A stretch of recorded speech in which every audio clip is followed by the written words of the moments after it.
이방인들을 향한 복음의 전도는 하나님의 뜻이고 계획이고, 또한 그 하나님의 뜻과 계획을 이루실 절묘한 성령의 강력한 역사임을 우리는 사도행전을 통해서 살펴볼 수 있습니다. 여러분, 당시의 복음이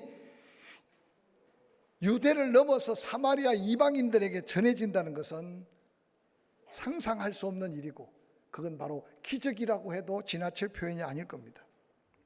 예루살렘에 임한 복음이 어떻게 이방인들의 세계에 들어갈 수 있느냐라는 것은 그 당시에 유대적 문화 속의 전통에 따라 사는 그들의 딱 막혀 있는 선입관과 고정관념을 뛰어넘는다는 것은 불가능한 일이었습니다. 그래서 예루살렘에 성령 받은 그들, 처음에는 유대인들에게만 복음을 전했다고 성경에는 기록하고 있지 않습니까? 복음을 전하고 있으면서도 그들도 그들의 발걸음, 그들의 입으로 이방인들에게까지 복음 전할 줄 상상하지도 못한 그 일을 지금 성령께서 그들의 발걸음을 인도해가며 역사하고 있는 것이 오늘 본문의 놀라운 변화 속의 복음의 역사입니다. 특별히 유대 전통에 찌든 베드로 자신도 유대교적 사상이 그의 몸에 다 배어 있었습니다. 그를 통해서 이방인들에게 복음 전할 문을 열고 계신 하나님의 역사는 베드로 자신도 상상할 수 없었던 일이었음을 성경은 우리에게 보여줍니다. 지금도 기억하십시오. 우리의 결정과 결단, 우리의 가진 모습이나 우리의 어떤 가진 능력이 아니라 하나님은 당신의 마음에 합한 자를 붙들어 사용하시면서 하나님의 선한 일을 행하고 계시다는 사실을 경험 속에, 체험 속에 고백하면서 겸손히 하나님께 붙들릴 수 있는 믿음의 구원받은 성도들이 될 수 있기를 주의 이름으로 간절히 축원합니다. 왜냐하면 하나님은 사람을 바꿔서 역사하십니다. 하나님은 우리가 생각할 때 불가능한 환경도, 그 어떤 장애물도 하나님은 바꿔서 역사하신 하나님이 우리가 믿는 전능하신 하나님이라는 사실을 기억하시기를 주의 이름으로 간절히 축원합니다. 때때로 우리가 기도합니다. 때때로 우리가 무언가 하나님의 일을 합니다. 그런데 안타깝게도 자기도 모르게 인간적인 생각이 앞설 때가 많습니다. 내가 이 일의 전문가니까, 내가 이 일을 저 사람보다 더 잘하니까, 그래서 내가 하는 일이 하나님의 일이고 하나님의 옳은 일이라고 생각할 수 있을 것입니다. 그래 여러분, 조심하십시오. 자칫 잘못하면 자아를 드러내는 교만일 수 있을 것입니다.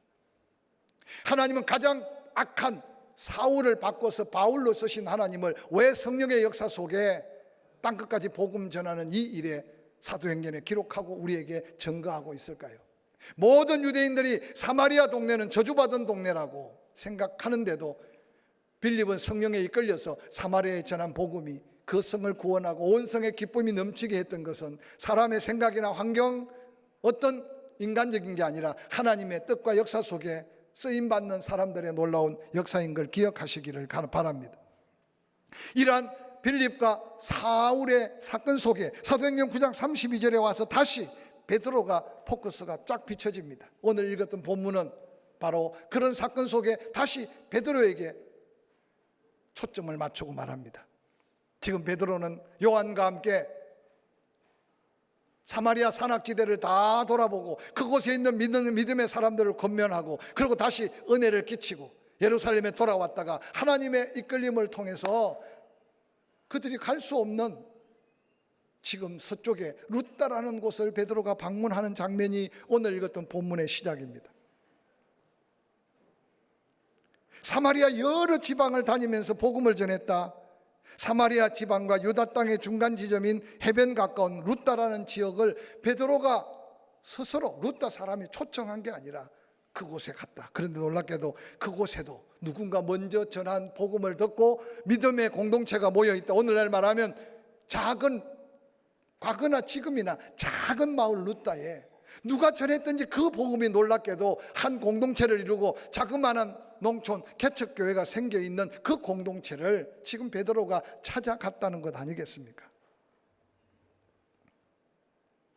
사도행전 11장은 이렇게 성령의 역사를 소개합니다. 그때 스데반의 일로 일어난 환란으로 말미암아 흩어진 자들이 베니게와 구브로 안디옥까지 이르러 유대인들에게만 복음을 전하는데, 그 중에 구브로와 구레네 몇 사람이 안디옥에 이르러 헬라인에게도 말하여 주 예수를 전파하니 주의 손이 그들과 함께 하심에 수많은 사람들이 믿고 돌아오더라. 이미 그들은 유대를 넘어 사마리아 지역을 넘어 갈릴리 지역을 넘어 지중해 연안의 구보로섬 저 북쪽 안디옥까지 복음을 전한 상태에 당시 예루살렘의 사도들은 그들이 전한 복음의 흔적 속에 모여있는 교회 공동체를 찾아다니면서 다시 복음을 전하고 다시 은혜를 입히고 다시 교회를 든든히 세워가는, 그래서 사도행전을 읽어보면 놀랍게도 예루살렘에 흩어진 그들이 전한 복음 때문에 유대 지역, 갈릴리 지역까지 사마리아 지역에 교회들이 세워져 가고 있다고 사도행전은 소개하고 있습니다. 오늘 저는 베드로를 통해서 다시 그가 찾은 루다의 역사하셨던 성령의 역사를 먼저 살펴가면서 이 말씀을 이 아침에 우리에게 전하게 하신 하나님의 뜻이 무엇인지 여러분의 영적인 삶의 주변을 살펴가면서 하나님의 음성을 함께 듣는 이 시간이 되기를 주의 이름으로 간절히 축원합니다. 본문 사도행전 9장 32절은 이렇게 시작합니다. 그때 베드로가 사방으로 두루 다니다가 루다에 사는 성도들에게 내려갔다. 9장 33절에 이렇게 말합니다. 베드로가 루다에 사는 성도들을 내려가서 가자마자 애니아라고 하는 사람을 만나게 됩니다. 그는 중풍으로 침상에 누워서 투병한 지가 8년이 되었다. 그런데 베드로가 그 애니아를 보는 순간 성령의 강력한 감동을 받은 거예요. 여러분, 사도행전 3장에 나면서부터 안전병이 되었던 예루살렘 미문간에 있던 그 안전병이, 여러분, 베드로가 그를 바라볼 때 뭐라 말하니까 우리를 주목해서 보라고 말합니다. 그러니까 베드로가 고칠 만한 경험이 있고 고칠 만한 은사를 받았었겠습니까? 성령께서 성령 충만한 베드로에게 감동하셨던 것 같아요. 바로 예루살렘 성 안에 의미 없이 모여있는 그들보다 성방 미문에 있는 안전병이를 이렇게 세워서 예수의 이름의 권세, 복음의 능력을 그들에게 깨우치라는 하나님의 거룩한 감동. 너는 은을 구하고 너는 금을 구하지만 내게 있는 나사렛 예수 이름으로 명한다. 여러분, 베드로가 명령했던 그 명령은 그냥 입술의 명령이 아니라 이미 성령께서 베드로의 마음을 감동하셔서 그를 보자마자 그렇게 명령했어요. 베드로는 이미 그 성령의 감동 앞에 순종할 때 나타났던 기적을 그는 이미 경험했잖아요. 그런데 루다에 찾아가 루다 교회 성도들이 모였는데 그 가운데 놀랍게도 애니아를 보게 된 겁니다. 중풍에 걸려서 누운 지 8년 되었습니다. 그런데 베드로가 뭐라고 말합니까? 애니아야, 예수 그리스도께서 너를 낫게 하시니 일어나 내 자리를 정돈해라. 쉬운 말 같지만 누구나 아무나 할 수 없는 말이었습니다. 이미 베드로의 마음속에 성령께서 루다의 애니아를 고침으로 그 루다 지역과 그 주변 지역에 예수 그리스도의 이름의 권세, 하나님의 영광을 드러내고자 하는 성령의 강력한 감동 앞에 감동대로 순종했던 베드로를 한번 바라보시기를 주의 이름으로 간절히 축원합니다.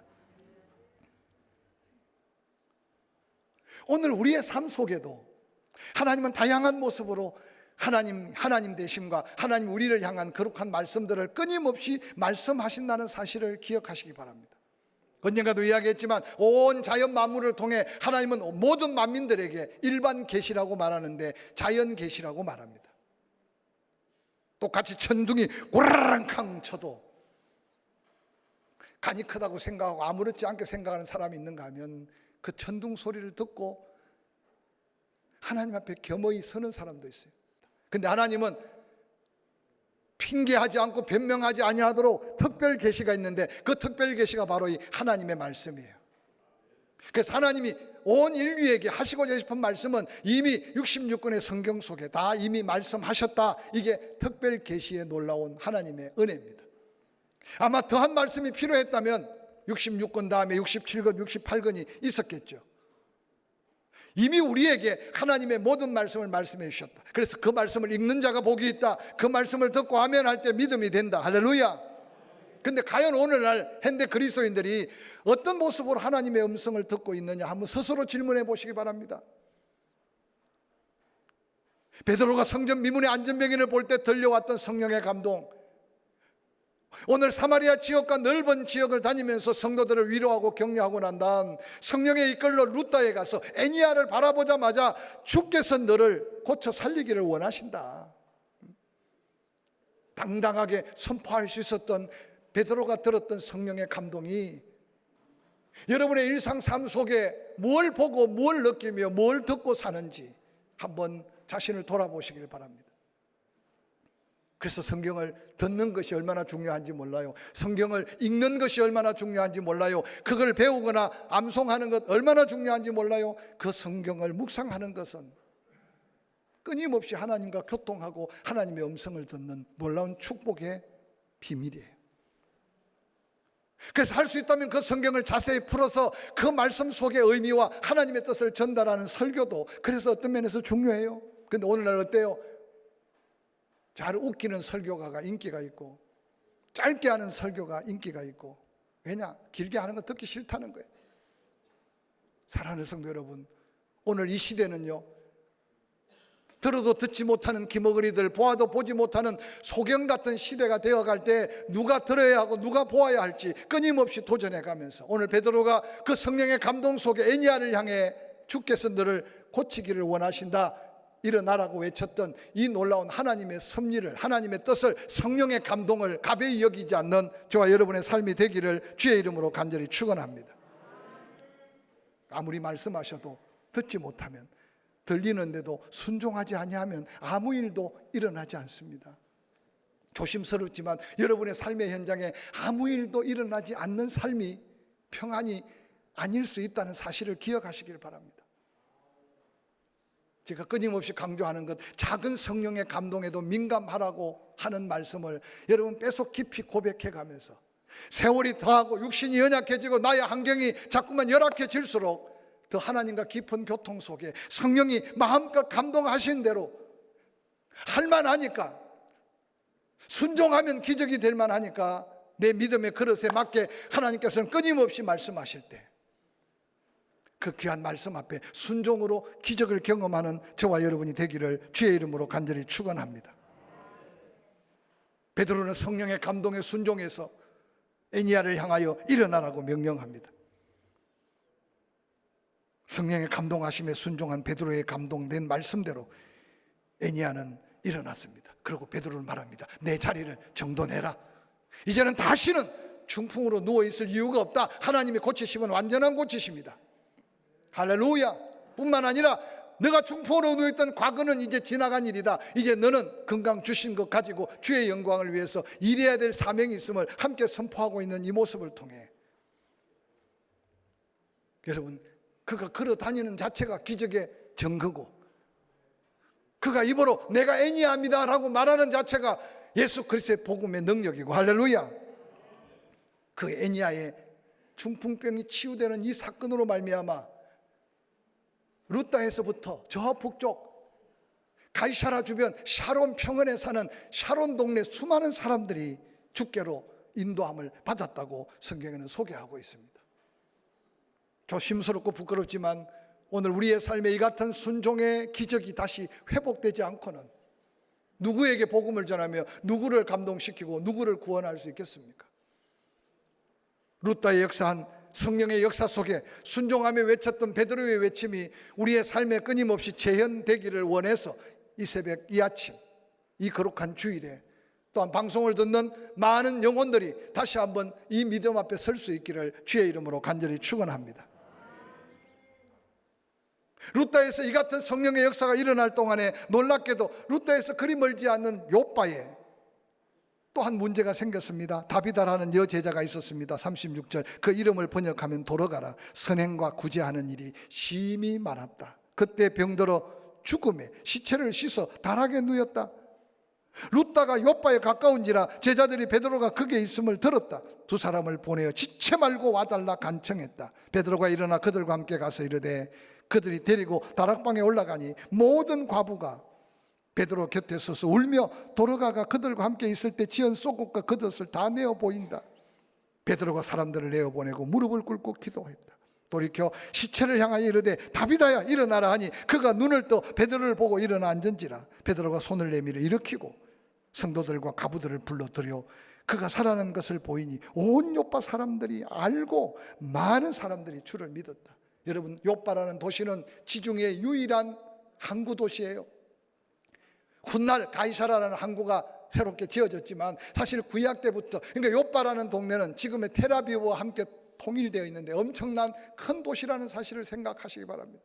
그곳에도 누군가가 이미 복음을 전해서 그곳에 성도들이 함께 모여 있었어요. 그들 가운데 여제자도 있었어요. 그 이름이 다비다였어요.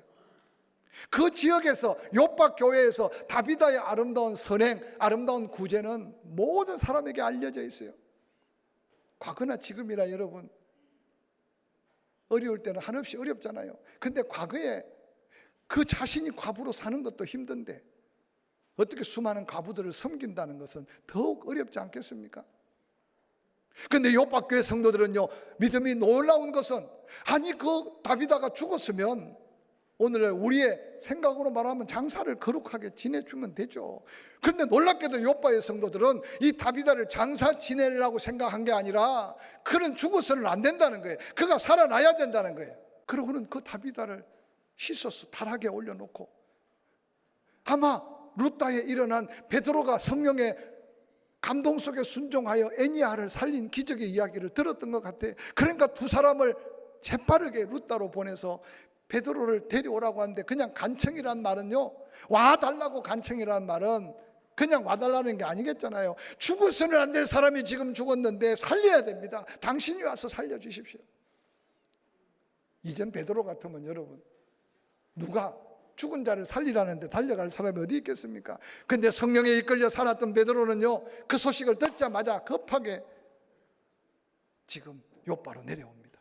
아니나 다를까 와보니까 세상에 장사를 지낼 생각은 하지 않고 그 시체를 다락에 씻어서 눕혀놓고, 온 동네 가부라는 가부들은 다 모였는데 베드로가 오니까 울며 불며, 베드로가 오니까 울었겠습니까? 이미 그들은 기도하고 있었고 부활하신 예수의 복음을 듣고 살아도 죽고 죽어도 살아도 다시 죽어도 다시 살고 살아도 죽지 않는 복음이 그들 안에 믿음이었어요. 할렐루야.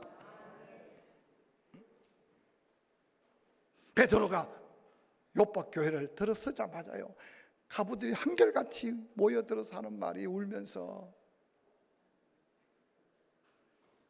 이 다비다의 선행 구제했던 모습들을 보여줍니다. 치마를 흔드는 사람도 있고, 치마 속에 옛날에 꼬장중어라 그랬잖아요. 꼬장중어. 그냥 치마 벗으면 그 잠옷이고 속옷이고 천이 얼마나 귀합니까? 그런데 오늘 성경에 보니까 다비다는요, 자기의 삶의 모든 걸 다해서 예수 사랑으로요, 어렵고 힘든 사람들 겉옷과 속옷을 다 지어서 그걸 흔들면서요, 이런 사람은 이렇게 죽어서는 안 된다고. 성경은 다비다의 믿음을 이렇게 소개합니다. 사도행전 9장 36절, 요바에 다비다라는 여제자가 있으니 그의 이름을 번역하면 돌아가라, 선행과 구제를 심히 많이 했다. 39절, 베드로가 일어나 그들과 함께 들어갑니다. 데리고 다락방에 올라가니 모든 가부가 베드로 곁에 서서 울며 돌아가가 그들과 함께 있을 때 지은 속옷과 겉옷을 다 내보였다. 이름 없이 빛 없이 한 것 같지만 그걸 받은 사람들은 그 사랑에 감동해서 다비다가 죽었다는 소리를 듣자마자 그곳에 몰려들어서 함께 기도하고 있었던 거예요. 베드로가 오자마자 그 다비다의 아름다운 선행을, 아름다운 구제를, 가슴 속에 새긴 고마움을 베드로에게 말하면서 당신이 기도해서 살려내라고. 다비다의 아름다운 모습도 아름답지만 요박교회 성도들의 그 믿음 또한 우리가 다시 한번 돌아봐야 될, 우리에게 도전이 되는 믿음이 아닌가 생각해 봅니다.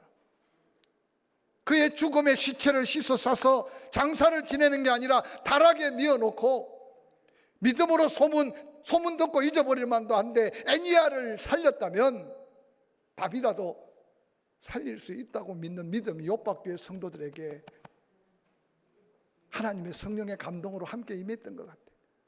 교회는 교회 안에서 모여오고 두 사람은 요바로 달려가서 베드로를 모시고 오는 이 모습은 오늘 우리 교회 공동체가 다시 한번 도전받아야 될 믿음의 도전이 아닌가 생각해 봅니다. 사랑하는 성도 여러분, 죽은 자는 살 수 없고 병 중에도 못 고칠 병이 있고,